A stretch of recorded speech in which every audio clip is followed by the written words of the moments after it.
Hi mga ka-vlogger sa ating mga kamarites dyan. So, ito ang palita. Ganitong kalaki ang tinapay.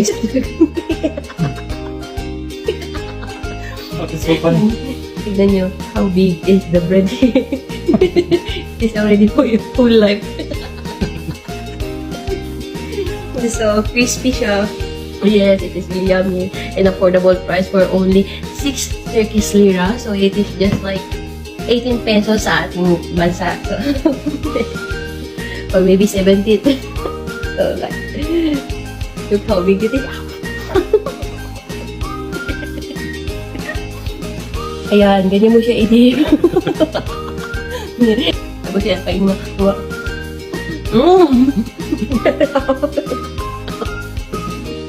And then, enjoy your food. It is like 10 over 10. You will really feel full in this bed.